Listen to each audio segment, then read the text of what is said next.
It has been a very long time since I've given a talk to a Java community. So I was a little bit nervous about this. But before we really get into that story, I'd like to give Glenn and Vincent a big hand. He's built something special here.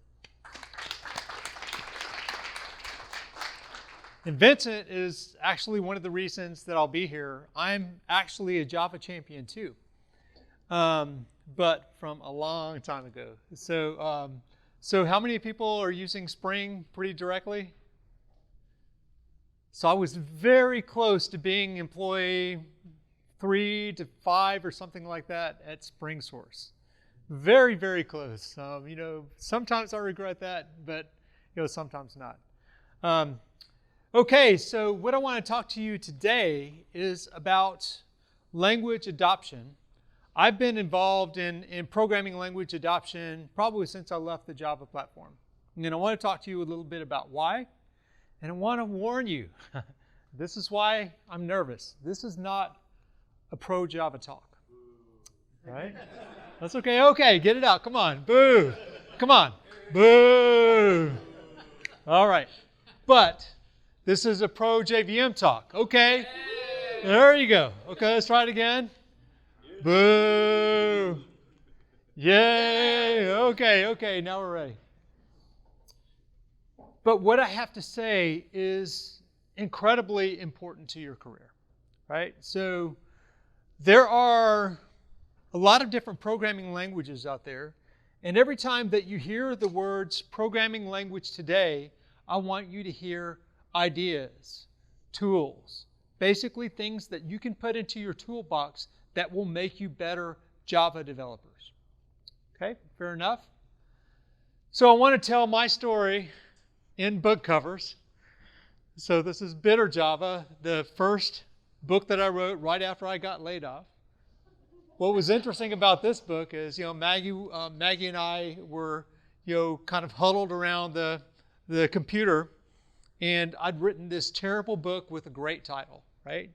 So the reason it was a great title was that even back then, it was 2000, people were thinking, oh, somebody needs to stick it to Java, but that's not what that book was about. That book was about teaching people about traps that are inherent in design that's not well-reasoned, right? Then I wrote this book called Beyond Java, right? What's interesting about this book is that this accidentally pushed me out of the door with Java. So I had a consultancy, had a lot of Java developers. And so I wrote this book called Beyond Java because I believed that it was time for us to pick our eyes up and take a scan on the horizon to see what was coming so that we could be ready for it, so that we could react to it and understand what kind of impact that it would take on our language and our careers. And there was a man that was in Spain.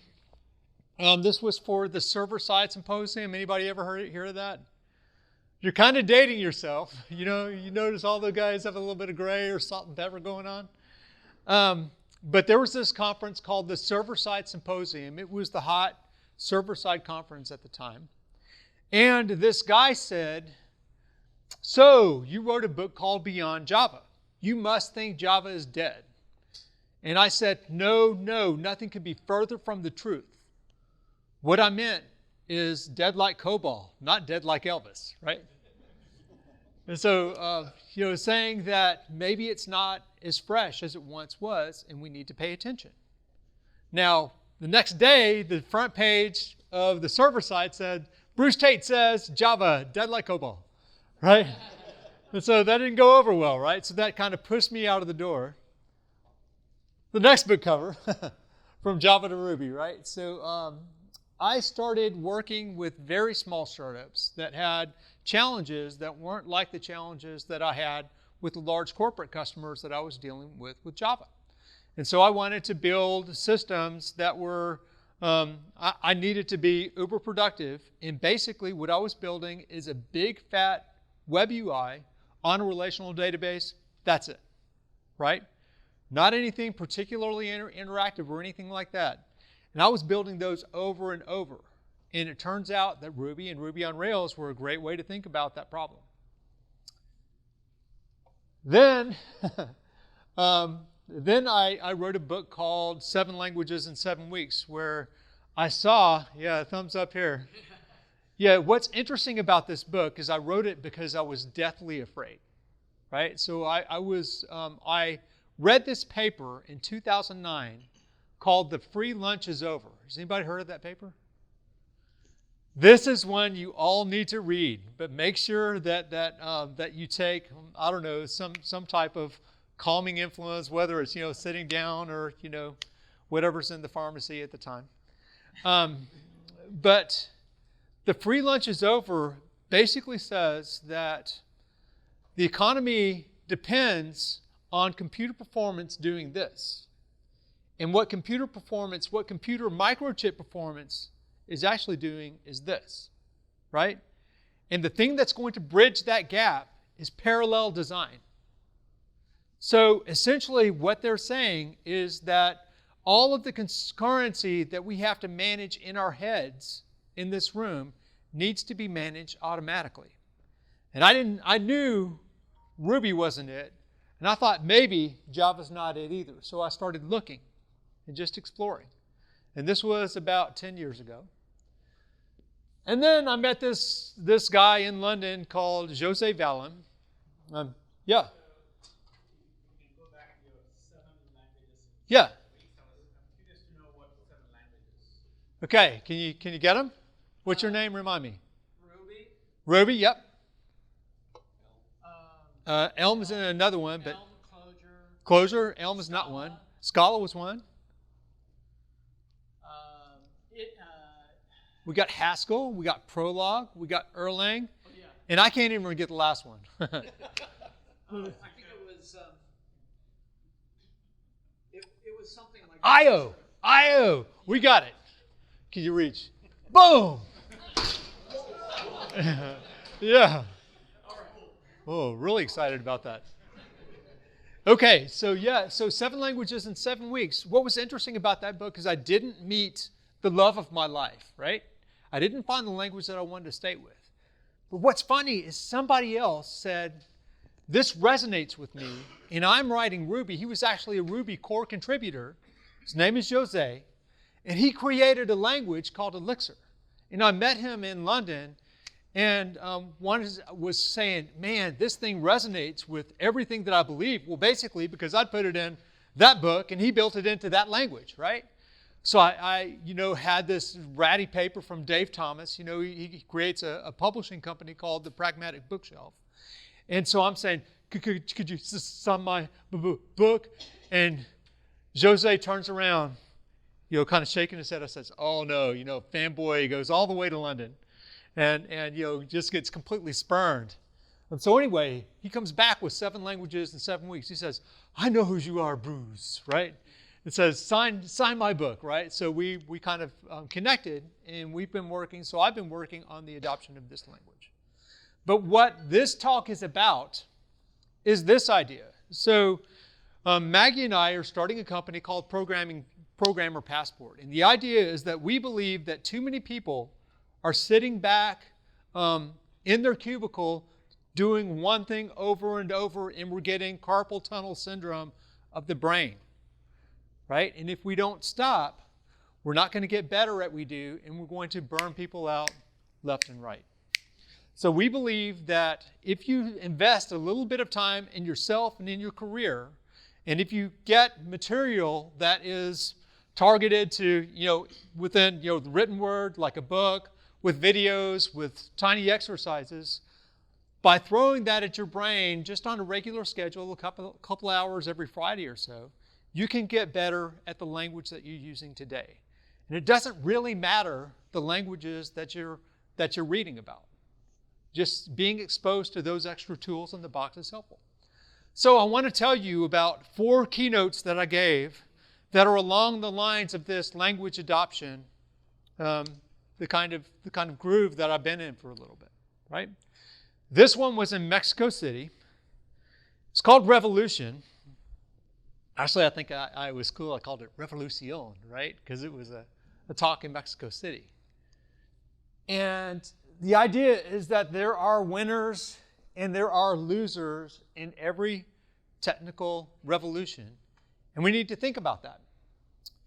So the idea is that technical revolution changes things in fundamental ways, and technical revolutions are starting to happen faster and faster. So we need to pay attention. That's kind of a recurring theme in my career, is that I've seen that we need to pay attention, and when we don't, people can get left out into the cold. So I'm not even going to ask you who this person is. I can't even remember who he is. He's Christian Jürgen Thompson. But what you do know is the historical classification system that he built. So what are these ages? There's the Stone Age, the Bronze Age, and the Iron Age, right? And admit it, the first time that you saw this page, you were saying, who wins a fight between the bronze and the iron, right? I mean, who wins, really? And it turns out it's not an easy question to answer if you're looking at the performance of the two technologies. I mean, they both carry the same kind of edge. They're both roughly the same strength.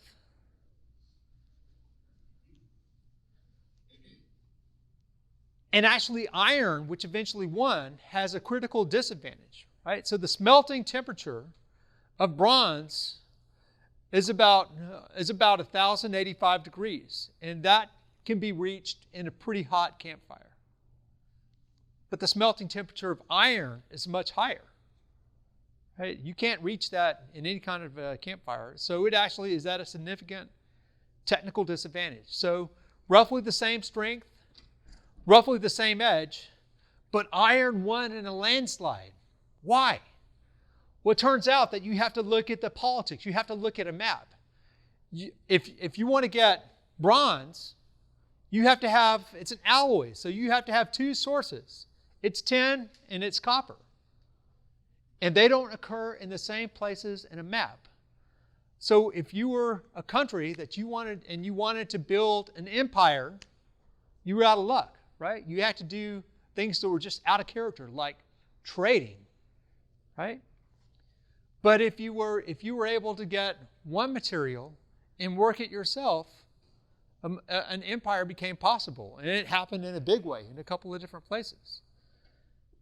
And so, at that point, you have to imagine that there were winners and there were losers.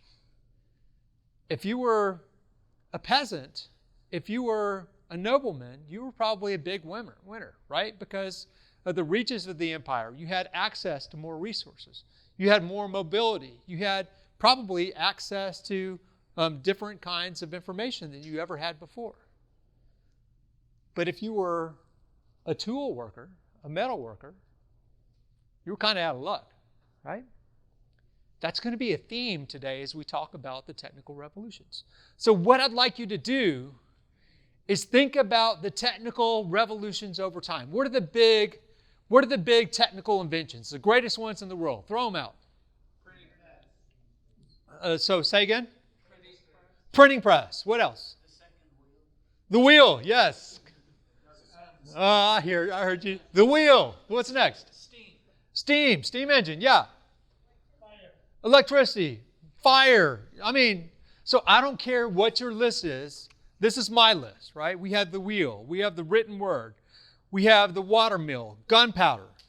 What's this? The printing press, the lens, the steam engine, the telegraph, plastics, flight, transistors, computers, basically. We had nuclear power, space flight, the internet. Can I have some love here?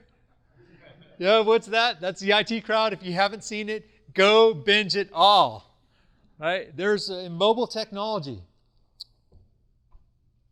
So I don't care what your list is. If you think of the greatest inventions of all time, and you put them on a timeline, it's probably going to look like this. And the only reason that that's not a straight line is that you can't fit the ones all the way to the right-hand side because they come faster and faster and faster like this. And that's terrifying, right? It is terrifying. Because we're the ones that have to deal, right? The ones in this room are typically the losers in a revolution. And that's why I was afraid. That's why I wrote 7 Languages in 7 Weeks. That's why Jose was afraid. When he read The Free Lunch is Over, he said, my gosh, once the cores add up, Ruby's not going to be able to cut it anymore. Eventually, we're not going to be able to fit it all in our heads in this room either, right? It's we have to manage the concurrency, not the language. And that's scary. So wherever you look, whether it's mobile technology or this multi-core that's kind of being driven by the Free Lunch is Over paper, or the Internet of Things, or super rich interfaces, or the way that we organize our infrastructure, rather than being something that looks like a hierarchy, now it's much more distributed. There are going to be winners and there are going to be losers in all of these revolutions, right? So let's talk about one of these. Let's talk about these revolutions, right? So the winners are the customers, right? There are friends and family because we get to talk to each other more. We get to be more productive, right? And there are losers. Us, right? It's the theme. We have to do the work. We're seeing harder and harder requirements come in, and we have to actually make it real. So the problem with object-oriented programming is that it gives you one bullet when it's time to extend. Spring Source actually allows a different element of extension, and that's why it's extended the life of object-oriented programming. Pretty much single-handedly, right? If you look at any other programming paradigm, it's like swinging a pendulum back and forth, right? 20 years, and the next paradigm moves on. And you can go all the way back to the beginning. You could say, assembler, and then you could say around 1960s was Fortran and COBOL. 1980s was, early 1980s was procedural programming. And then you say Java was, what do you say? It's 20 years old now. So that's what? 99? 95, yeah. 96, something like that. So it's kind of been pretty long for Java, right? And it's, and the pendulum keeps swinging. But this is kind of the reason that we have a single dimension for extension, and the problems with the technical revolutions are increasing, right? So that's the first keynote. The keynote is that revolutions happen quickly with winners and losers. And the next one I really like. This is the other one. This is another one called the pendulum. But this is a different pendulum that I'm talking about. I'm talking about those user interfaces that are really batch-oriented and the ones that are super interactive. And I know you don't know what that means yet. You will in a little bit. So this is the theme of this keynote. The pendulum swings and requirements escalate. So this is the physical definition of a pendulum. Let's look at the metaphorical one, right? So something that just oscillates back and forth. And we're talking about a period of language paradigms of about 20 years, and we're talking about, maybe 10, 15 years with this particular pendulum. I haven't plotted it out yet. But this one swings between something that's, you press the button, you wait a while, you get a screen back. And maybe it's more intermediate. So that's on the batch side. And on the other side, it's much more interactive, right? Client-server applications, highly reactive. You guys are probably involved in making that pendulum swing when it doesn't really want to swing right now. A lot of us in the industry are. Right? So I want to go all the way back to the beginning, which is the annoying thing about this talk. I do that a lot. And so this is a paragraph of some marketing literature that I actually had access to back when I was at IBM a long, long time ago, right? This project was called Sabre 2000, But I went and looked up the original Sabre, which was the airline reservation system that you might have found at American Airlines, and then it got adopted by the whole industry. And they said, like it was nirvana, the execution of a series of programs on a computer without any manual intervention. Like, that's a great thing, right? And so I was involved with, I actually used, did anybody else use punch cards in college? I barely missed them, but somebody actually allowed me to submit a stack of punch cards, right? And so explain the flow to me. What would you do when you had your program? You had a punch card machine. Yeah? You wrote, each card was a line of code. Right? So you have a line of code, clip, clip, clip, there's holes in it, and then you did what?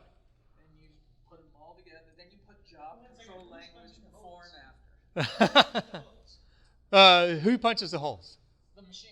So there's basically a machine that punches holes, and so then you hand this whole stack in. That's your batch job. Based on what? Write code in what? Fortran in my. Fortran, you can do COBOL. That's getting translated to some mechanical level. Yes. Yes, and if you had a syntax error, what happened? The typewriter punches the hole. And if you had a syntax error, what happened? You got back a printout, and the printout Yes. had failure.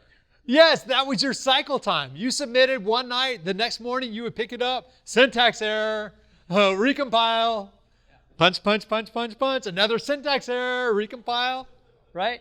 So eventually they said, this is madness, and what we need to do is we could, rather than punch cards, we could have these terminals, right?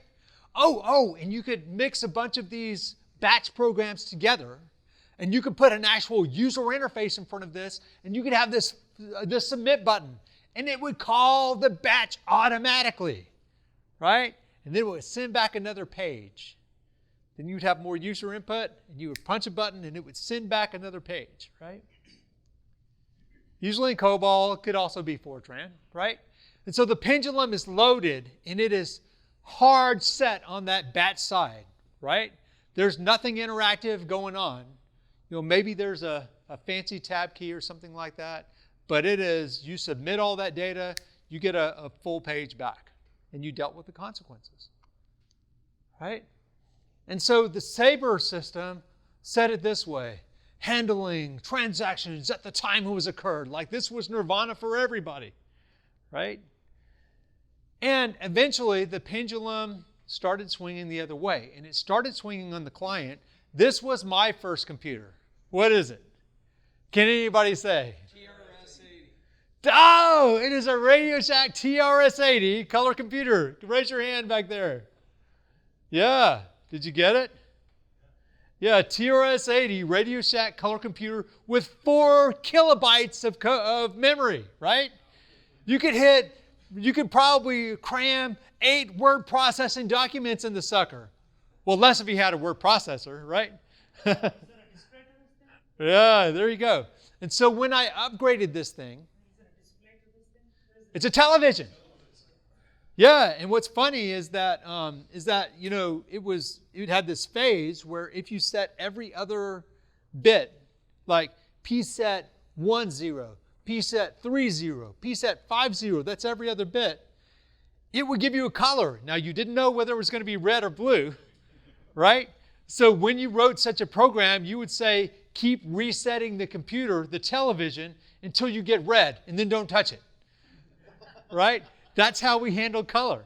And when we wanted to expand this thing, we got this 16K chip, and we soldered it onto the motherboard. And I was terrified that we were going to cook it, because that was like 30-something bucks of hard-earned money, right? Lawnmower money. And then to upgrade it again, we had to get another chip, cut one of the pins off, which was really terrifying, and then piggyback one chip on top of the other chip. But we lived through this because we wanted something that was much more interactive, right? And then we started to see computers like this. This was my second computer. It was the plain vanilla 1000, right? Which was an IBM clone, because I couldn't afford an IBM computer. But this was the program that actually made this exciting for business. So what is this? VisiCalc. Lotus, who said Lotus 1, 2, 3? That's pretty good. And VisiCalc, who said that? A lot of you. Yeah. So that's actually exactly what it was. It was VisiCalc, and that changed the way that we thought about interactive computers. And now the pendulum is really, really swinging to the other side.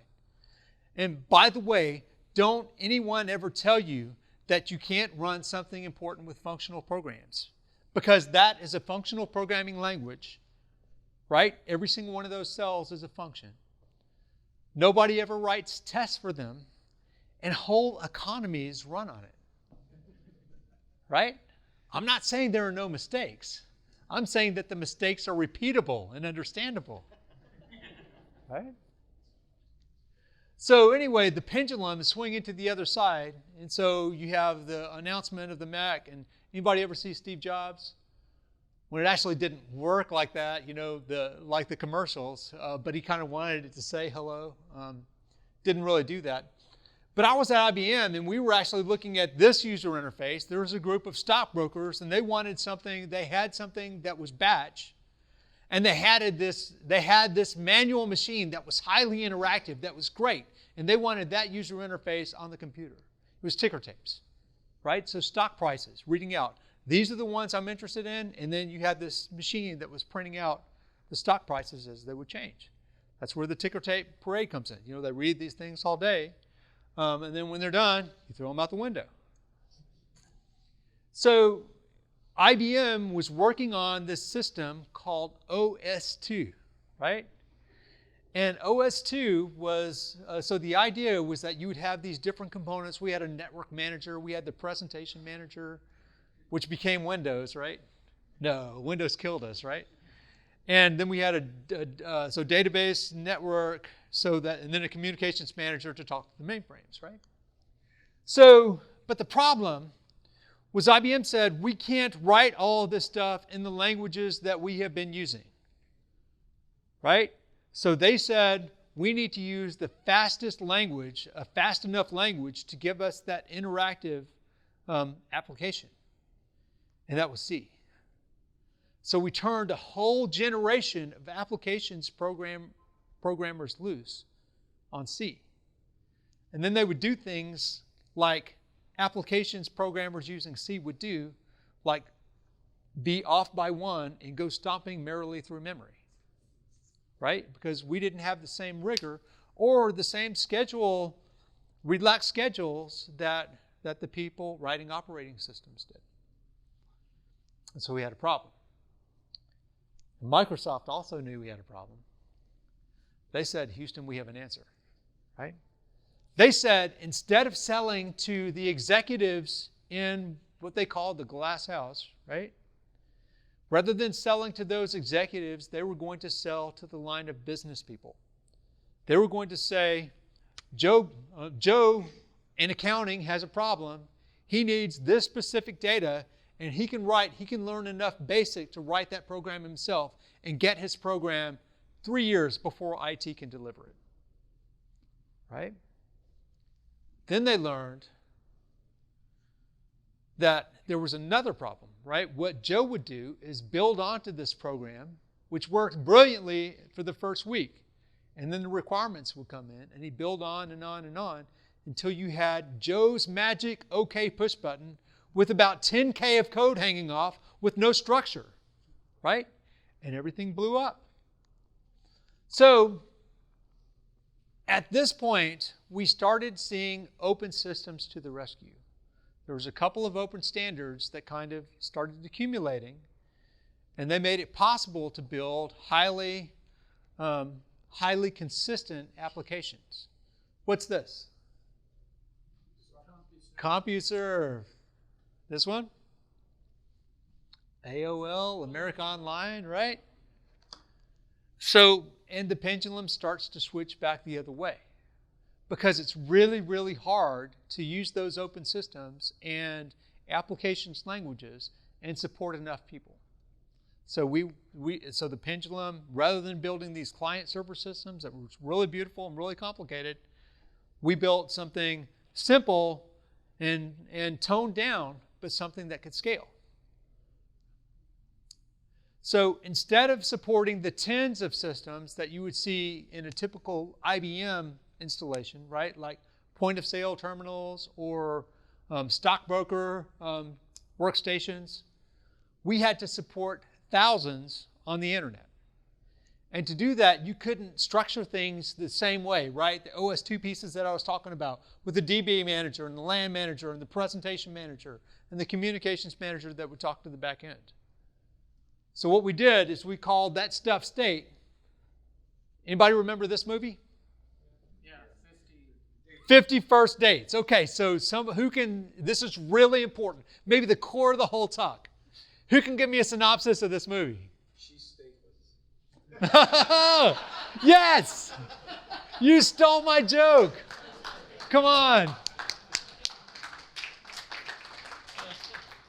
So she has short-term memory, but not long-term memory. When she goes to bed, she can't remember the conversations. And so what happened is we had to give our applications just this kind of lobotomy to work on the internet. Right? We had to mass produce transactions, which means we had to make them all the same. Right? So we took that state, we shipped it off to a corner, and then we put these mass producible transactions in. And we gave them only a little bit of information, the URL and who the user was. And then they had to read the rest from that state back in the corner in all that hardware somewhere else. Right? And companies like Java, or like Sun with Java, later Oracle, Oracle and IBM had a lot to do with it. And Netscape had a lot to do with this kind of success. So here's the best part of this talk. Now we get to see, you might be thinking the internet's really not that batch-oriented. And I get to prove that you're wrong, right? Facebook.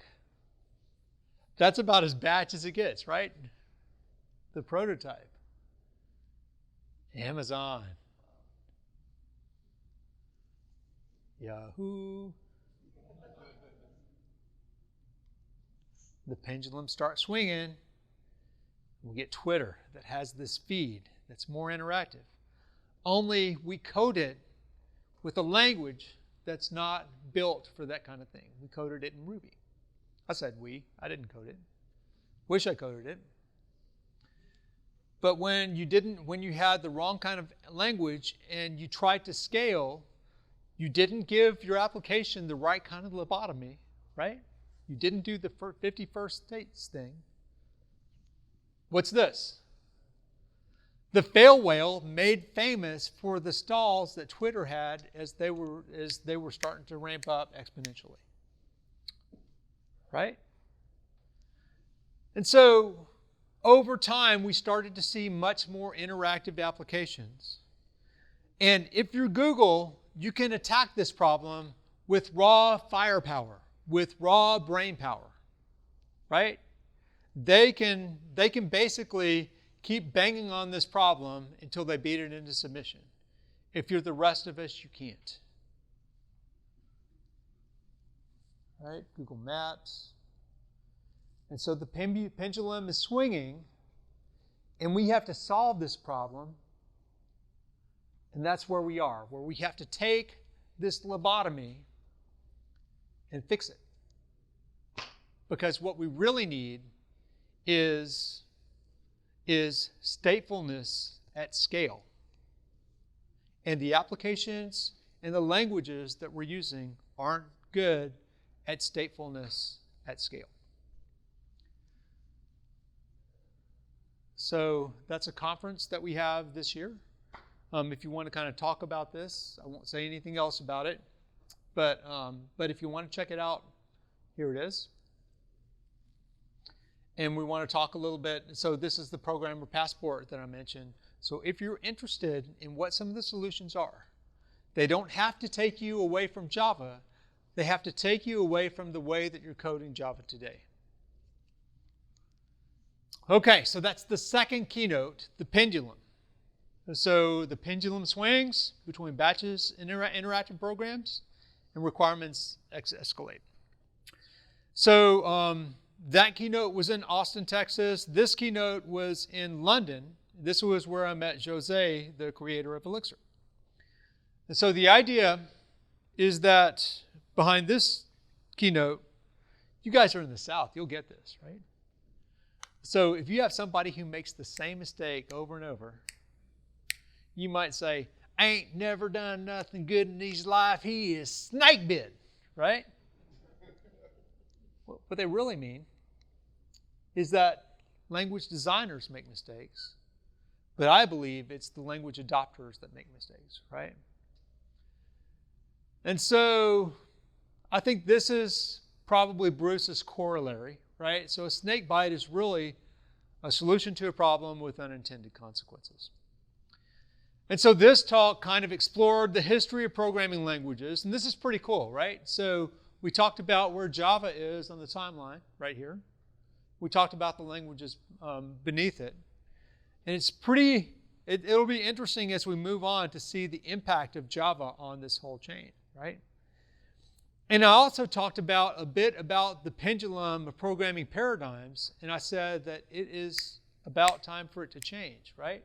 And I wanted you to see this, that we have these blocks, and this is going to move down throughout the highlights of this keynote. You know, in the assembly language, it's not necessarily assembly language, it's really hardware-oriented languages. Like my brother worked on this battleship, and they had this computer called the Mark II in the language, and that would actually aim the big guns on the ship.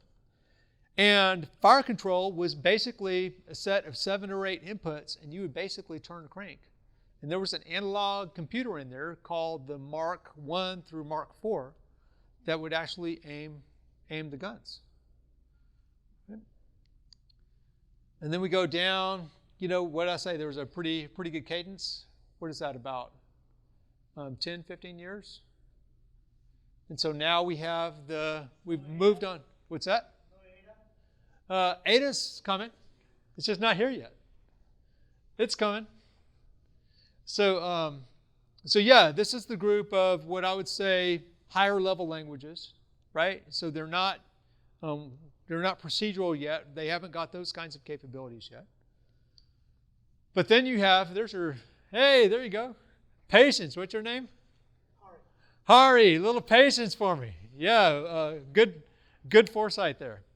And so these are more, these would be, I call them the higher level languages, and I would call these more the procedural languages. And this was basically based on a snake bite from a paper that we'll get to in a second. And then there's the object-oriented languages.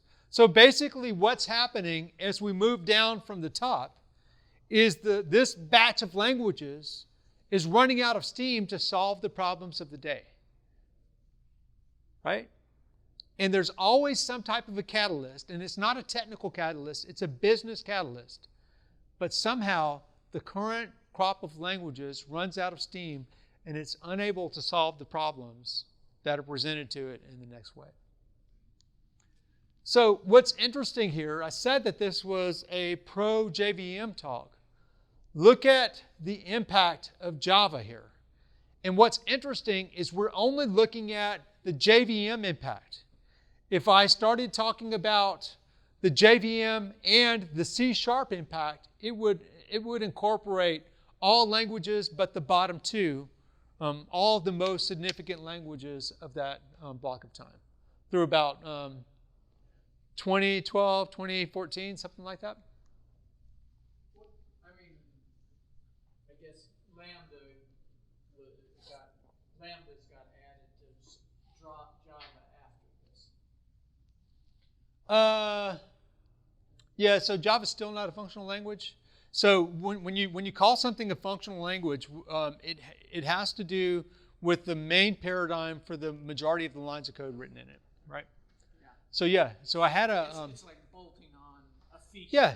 Well, and it's also where are the minds of Java programmers, right? That's the important thing, right? So so most Java developers are not using final, right? We're mutating state. When we're things like that. Yeah, but that's a great point. So basically, every language up here, you can do things that step out of the bounds. Even the Haskell language, you can step out of the bounds of what is considered pure functional. But we won't talk too much about that. Basically, the thing that I want to leave you with is that there's a key driver. This is a business driver, not a technical driver. This basically says that as the economy moves, we're going to need to take advantage of the modern hardware. Now we've got, on a laptop, you've got maybe 8 cores, maybe 3 or 4 years, that's going to be double, quadruple. I mean, that's a lot of cores, right? So we're talking about 32 cores on a system. And the applications that we can write and sort of keep things in our head don't work anymore, right? Even you could say that having a limitation of 10,000, 50,000 threads, depending on the hardware that you're running on, that might not be enough, right? So to do the 51st states thing, those kinds of applications, to code Google Maps where the language is doing the work and not the programmers, they're not keeping it in their head, you probably need millions of threads to make that work the way you want it to. And there are languages that do it basically because the languages are more simplified. By the way, Clojure might be one of those. Okay, so part of this keynote was doing this fun thing. Anybody ever watch MTV growing up? Okay. Do you guys remember the claymation thing? What was that called? Celebrity Deathmatch. Who said it? I love you guys. Nobody has ever gotten that. Oh, so I have some ASCII art celebrity death matches that I hope you'll appreciate. So you have Lisp, language with 1,000 parentheses. Then you have the language of the businessmen and of the mathematicians. There you go, right? So this beautiful language goes to sleep for 50 years, only to come back as Clojure, right? So this is the thing that I want to show you about these languages. What language is this? I love you guys. It's Fortran. And what are we doing here? Swapping 2 variables, right? This is mutable state. This is the way that we think about programming today. And it shouldn't be the way that we think about programming if we're serious about multi-core. So the rule that you should have in your head is that once I set a variable, it becomes fixed and I'll leave it alone forever. So that made my head explode when I saw it the first time. But if you have that rule, some really, really easy things become hard, but the hardest things become really, really easy. So this snake bite is called mutable state. There's a JVM guy called Rich Hickey wrote the Clojure language. He called it this: binding identity to value that changes with time, right? 1 second X is 10, next second it's 42, right? You take a mouse, you move it around, and you update X and Y to be wherever the mouse is. So what's the value of X and Y? I don't know. So when you try to throw multiple processes at that, things start breaking. Right? It's not a big deal at all. Right?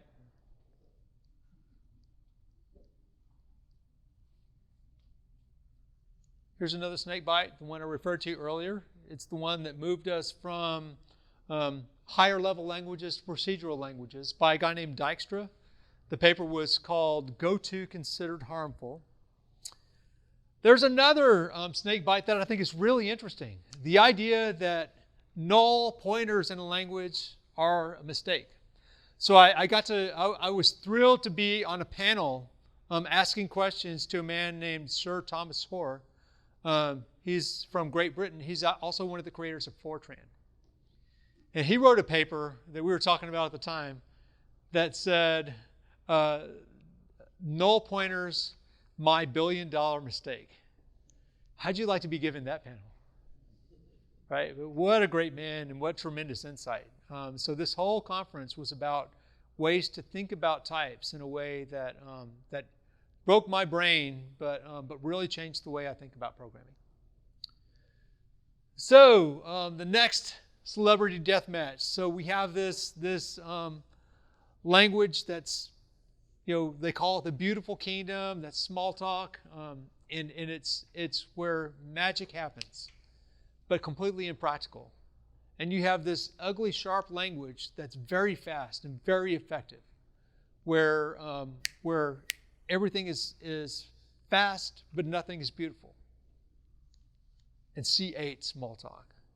And the small talk guy said, that's okay, we have another shot at this, right? So at some point, this programming paradigm is going to run out of gas, and we're going to be next. Right? Some people say the wrong language won, that we took a language optimized for building operating systems, and we tried to build business applications with it. The snake bite. Then Smalltalk gets their chance, right? Visual Basic, Java cooks it. Smalltalk, oh no, say it's not so, right? Erlang Haskell, the functional language. One true language to rule them all, and in the darkness bind them. Right? But the thing is, when all of these languages kind of coalesced, they didn't really coalesce into one kind of beat them, right? The thing that we gained is this. This is the thing in the Java community that has kept it going, right? It's the community itself. This is the strength. The consolidation that, how many people said that we have hiring? How many people said we have hiring, right? So that's a huge number of people in a group this size, right? That's why Java is as strong as it is. But there's a downside too, right? When you don't have the variety in the ecosystem, it's not always good for things like innovation.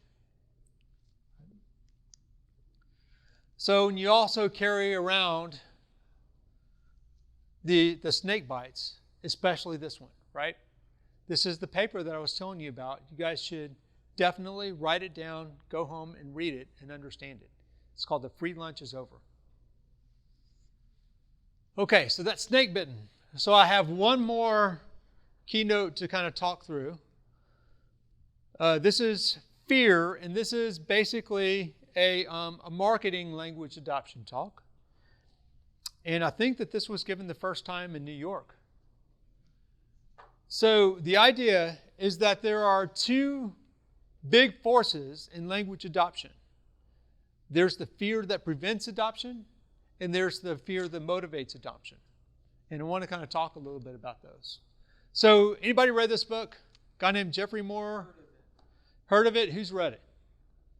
Okay, so this is not a programming book. This is not a new book, but put it on your list, right? And I know nobody ever reads a book after hearing about it the first time, but just put it on your radar, right? And if after you see it the second or third, maybe you'll pick it up. It's called Crossing the Chasm, and this is basically the whole idea behind this book is what has to happen for important technology to be adopted. And the whole premise is on the cover here. It looks something like this. You have these chunks of people. This is an adoption curve, right? This is the very first person to adopt something. This is the very last person to adopt something. And these chunks have names. Innovators, the early adopters, the early majority, the late majority, and then the laggards. Right? And there's a chasm when you're trying to get a language adopted. right? This chasm happens because the early majority, or I'm sorry, what do we call them? The early adopters and the innovators, they're really excited to pick up new stuff. They'll pick up anything that's new. They love Betamax, you know. They like all the new stuff, right? But the early majority is not that way. They need strong business reasons. So they need adopters, and there aren't enough of them, so you have this chicken and the egg problem. So that's Jeffrey Moore. Now we're kind of switching. I don't want to present my ideas as his ideas. So this is where we're going from his ideas to mine. So I believe that there are certain types of fears that make the chasm wider, and you guys can already say what they are, right? And this is where languages go to die. And then there are other forces that make the chasm smaller.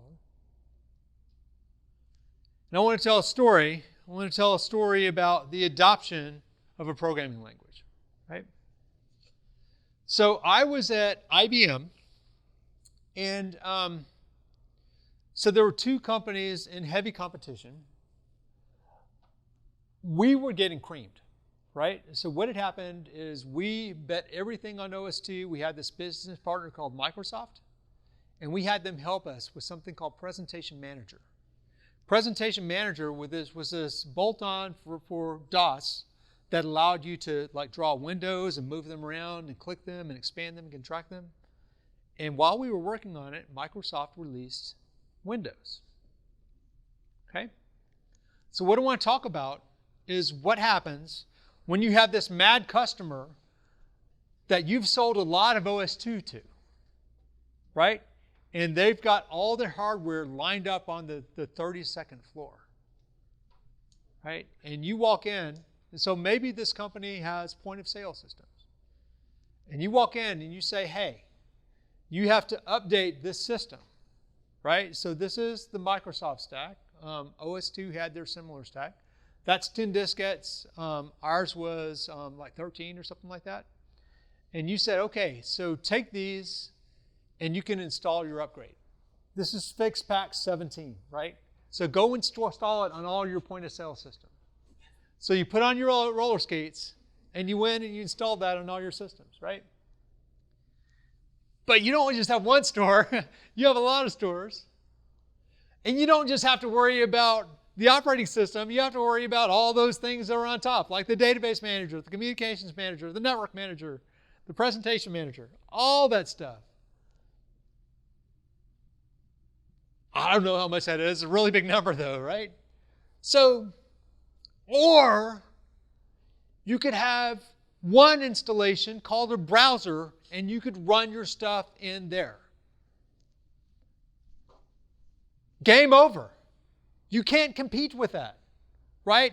I have solved everybody's deployment problem on the planet overnight. And they went from this to this overnight. That's how language adoption happens. Java was a marvelous language at a marvelous time, and they knocked the most important business need out of the park. This is why I said it's not a pro-Java talk, right? Because some people like me, are over here with a language called Elixir. Remember Jose and all that? Remember all that stuff about the free lunch is over? This is how we see the world. There's a big old elephant sitting on the other side of the chasm. We need it to move. Right? So, I didn't say Java. I said object-oriented programming.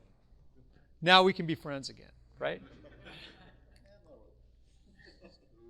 Okay, there you go. I'm seeing more articles saying that object-oriented programming is not a mistake, but it's not scalable. Every single programming language in history will have a limited lifetime. So far, the cadence has been about every 20 years. Java has outlived that by 4 because of all the things we've talked about that.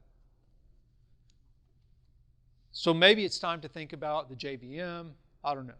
But basically, what I want to talk about is this motivating fear, right? So all the keynotes talk about the motivating fear that's pushing the next language across the chasm, right? The pace of change, right? All the wheel, technical acceleration, technical revolutions accelerate with time. The idea that the web is getting so much richer, so the pendulum is swinging all the way back to the other side, and that we need state and scale at the same time, and the languages that we've chosen aren't great at that, right? So I'm saying that we need a language that's really good at walking and chewing gum at the same time. Doesn't matter how fast a single thread is. It's a different problem. We're trying to optimize something else. And then there's this multi-core problem in the snake bites, right? All the keynotes are the motivating fear that I believe is doing this. Okay, so where are we? So something big is happening, and it's your career, and you should protect it. I believe that one way to do this is by learning programming languages. So I've left a great job at a startup to start to talk about this message and to teach this kind of stuff full time, and to teach and actually bring underrepresented into technology. And so we're doing that with something called Programmer Passport, released just yesterday. Is that right? That's right. And you can go to Groxio and check it out. Don't feel obligated. I'm here because I haven't done this in a very long time. It's been too long. It's been a lot of fun. But I do think that if you do that, whether it's with my book or just by picking up books or reading articles, learning languages that you don't know, you change the way that you write Java. You'll write more lines of code with final in it. You'll keep less state around. You'll use less inheritance. You'll start to look for ways to reduce your side effects unless you're around the border, right? Those are all really good things. Really good things. All by putting a different set of tools in your box. I'm saying it's your community. This is the reason that Java is around and Java is still thriving today. And you guys, gosh, embrace that, enhance it, and protect it. So that's all I've got. Any questions?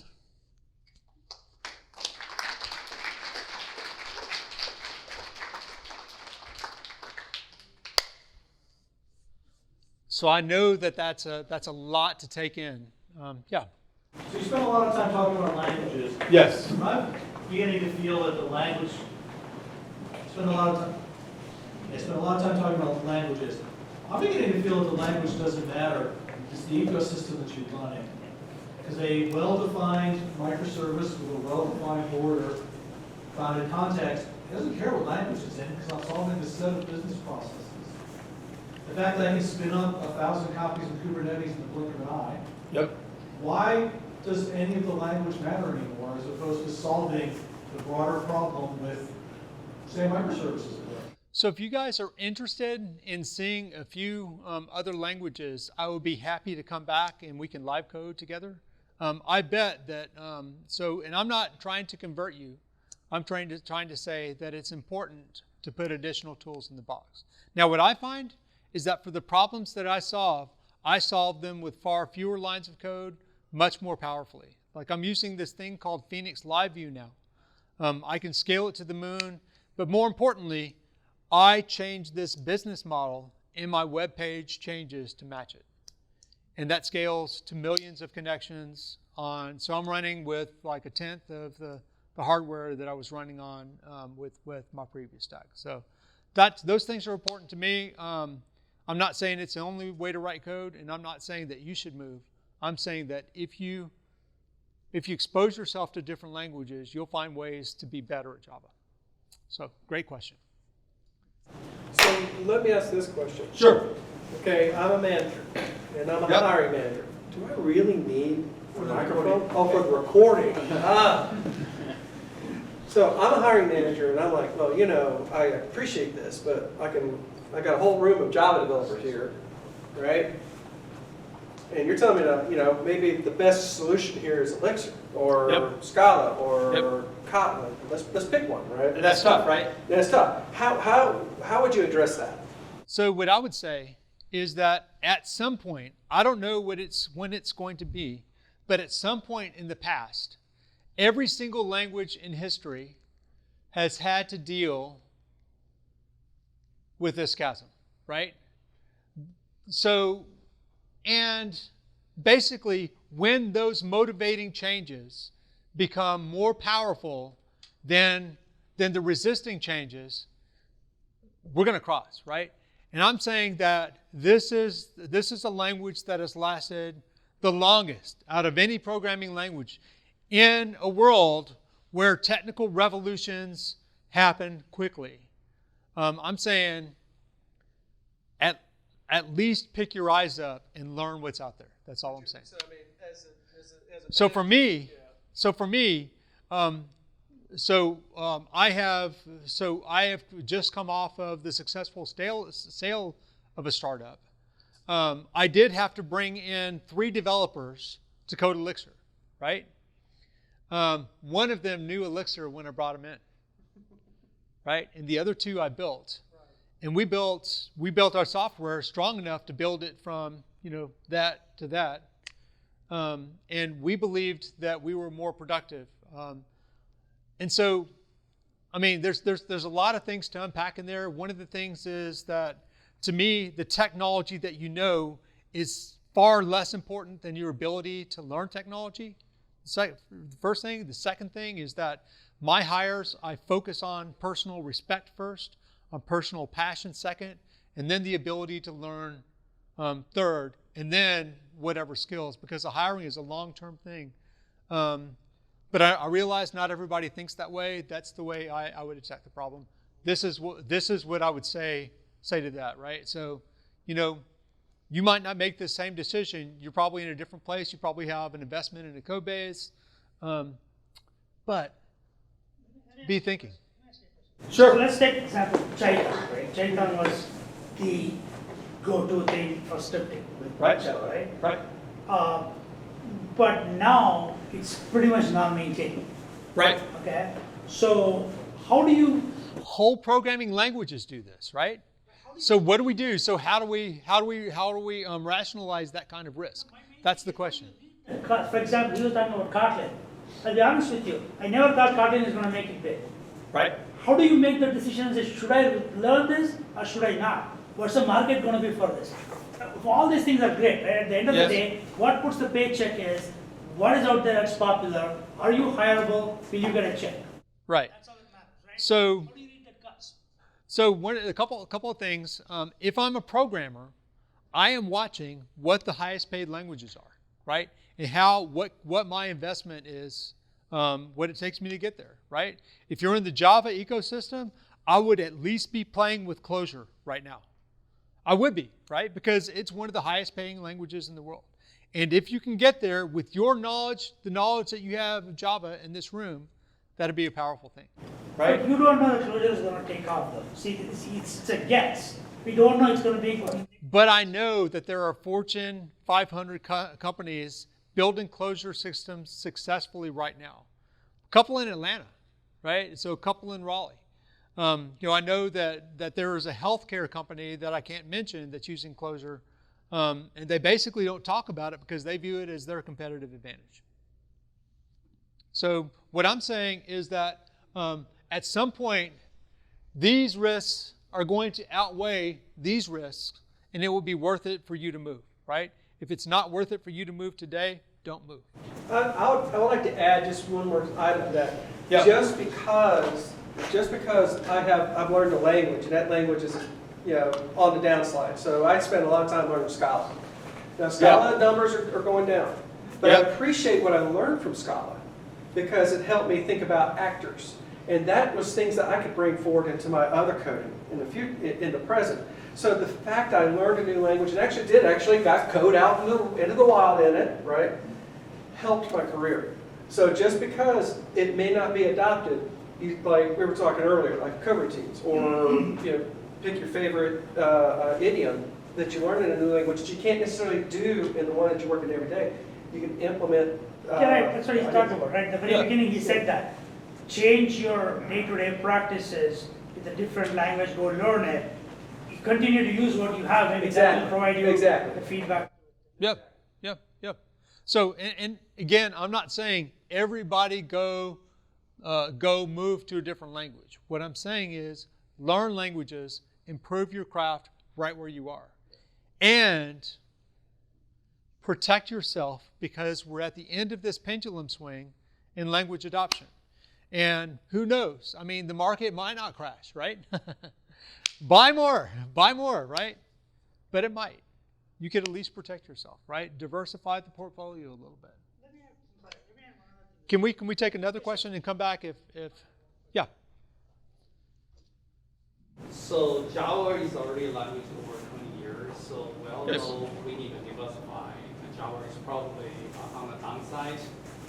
But the thing is, every time you need to learn a new language, and you have, I think it's better you have some kind of like a industrial level, this kind of project. Otherwise, it doesn't bring you any benefit. It's like you learn something, hello world, and you forget it in a few weeks, whatever. Yeah. So the comment. So as you guys hear the comment, so the comment is that you need to do something non-trivial in a language for it to be a worthwhile exercise, right?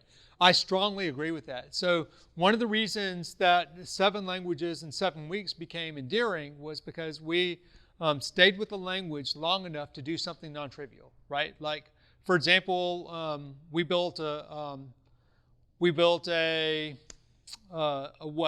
solved a Sudoku in Prolog, problems like that. We built a parser in I/O, things like that. So I strongly believe that you're not going to get anything by reading blog posts about how to write Hello World in Crystal and Kotlin and all these other languages, right? You have to do something non-trivial. But we probably disagree a little bit in having to do something enterprise scale. I don't believe you have to do something enterprise scale, right? So I believe, for example, that if you were to code a simple OTP server, OTP stands for the Open Telephony Protocol, right? So if an Erlang developer gets an error, what they're going to do is let the server crash and let it respawn in the last known good state. This is a well-known design philosophy. It's also the one that's used in the akka framework in Scala, right? And the reason that Martin Odersky knew to build that in was that he was a language connoisseur. He knew Erlang, right? So that philosophy is about an investment of, I would say, a week and a half, and that would make you a better Java developer today. So we agree in doing something non-trivial. We maybe disagree and degree a little bit, but that's pretty close. Yes. Oh, I'm sorry. Yeah. Next one back here. I have 2 comments. Yeah. No, you're recording. Okay. One is contributing to an open source project. Oh, big time important. Yep. I think that's a way to be non-trivial. So the comment is that your open source. Let me rephrase what you're saying. Your open source work is the opportunity to work in something non-trivial. I would also say it becomes a bit of a portfolio, right? And not just for leaving a job, but for proving what you can do in the job that you already have. And I don't have enough time, but I can give an example. I saw Clojure 10 years ago, and a year ago, I got a job in it. Yep. Yeah, Stu Holloway is a very good friend. He's going to be so he's probably the voice of Clojure right now. He is he's going to be at Gig City Elixir, the conference that I talked about. So we had a question back here in the blue shirt. thanks for being patient. That's good. So back to the question about what kind of apps we build. One of the things I've always done is basically build a very simple app in every language I work on it. But also what I do is I put it in my GitHub. So you get to watch both yourself, and if you're hiring, somebody can come look at your GitHub and over the last 10 years see, hey, check it out, they started in C#, and look at how they've advanced and all that. And then you can answer the question, so what do you do that's not related to work? You can say, look at all the stuff I've played. Chris, how many projects do you have in your repo? The one I've got now, I think I've got 3. Uh-huh. Because honestly, some of them we stopped halfway through. Like, hey, go learn Angular. 4 weeks later, never mind. I know folks who've got 10, 12, 15 of them, and they like to point back to 10 years ago, this is what kind of a programmer I was, look what kind I am now. Yeah. That's a lot of fun. Yeah, it's really important. And so it's also, it even happens with language creators, right? So Jose once gave this talk. Again, he's the creator, Jose Vallon, creator of Elixir, lives in Poland. He once gave this talk where he basically took his commit log, right? And he showed the number of commits on a given day, right? It was graphed. He gave a talk based on that. And he says, I was doing this thing. I was really excited about this approach, and it failed. And then the commits dropped off to nothing. And I call this the valley of despair, right?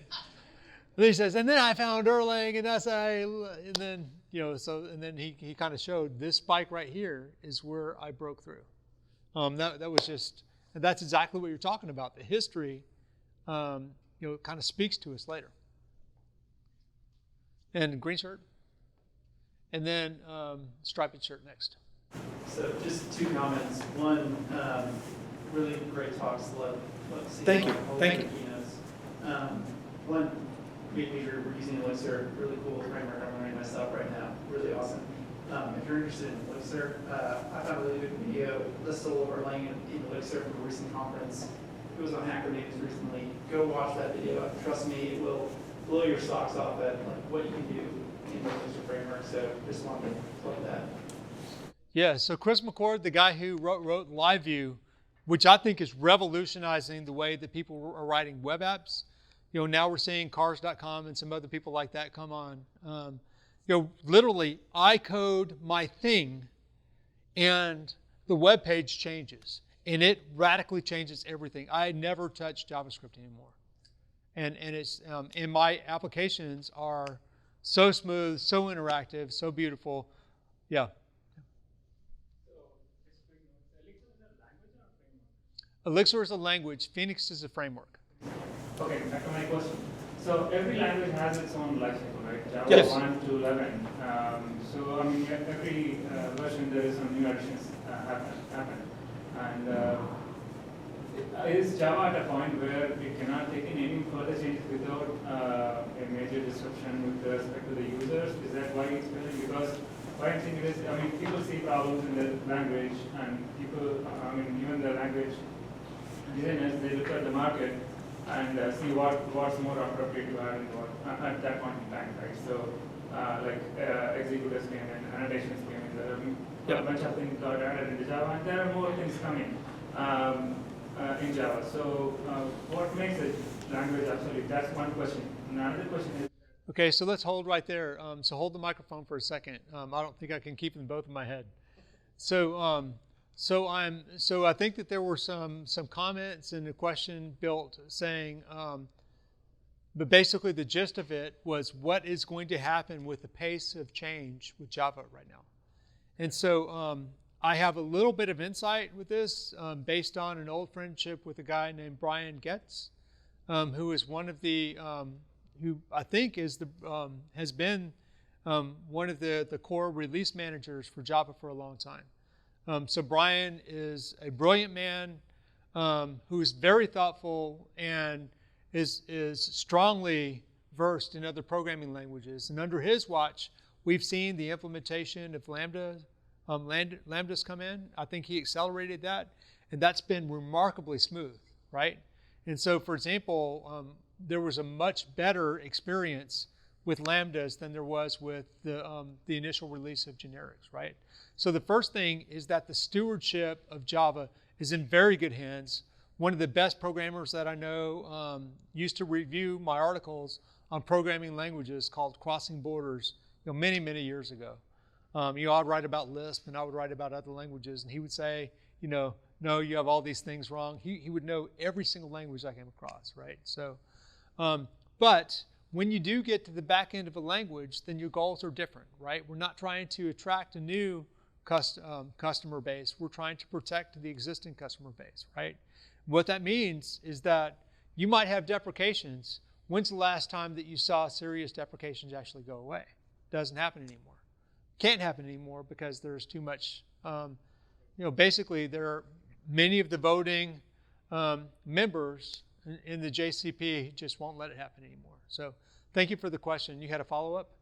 Yeah, so the way I see is how Java evolved is basically like there are, say for example, nullable were not there in Java originally. So Google solved it with their own framework, right? I mean, there are some external framework which is contributing. This Groovy JVM is another way, other JVM languages are trying to solve what Java cannot. So that's a statement, and I have this. At what point in time, like Java can completely go away? And also like.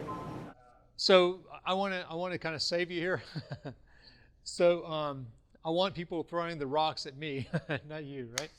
So basically, so there's a statement that a lot of the critical innovation in the Java platform on the JVM is happening elsewhere on the JVM. And I think that that's important, right? So at one point, I was showing the functional languages that were growing up between the years of, in this block of time. And there were so many languages that were either working around things in Java or things in JavaScript that stink, right? But they wanted to hold on to this beautiful thing, the community, right? So, I think that that's what's happening. That you have a once so you have the greatest cohesion, the greatest language community of all time, and that's what we can't step away from. And you're right, other languages can start to nibble around the edges, and that is in fact exactly what's happening. So. Okay, I'm going to have to call that as the last question. But if you have other questions, please feel free to come up and visit Bruce and ask. But Bruce, thank you for coming. You're quite welcome. Thank you.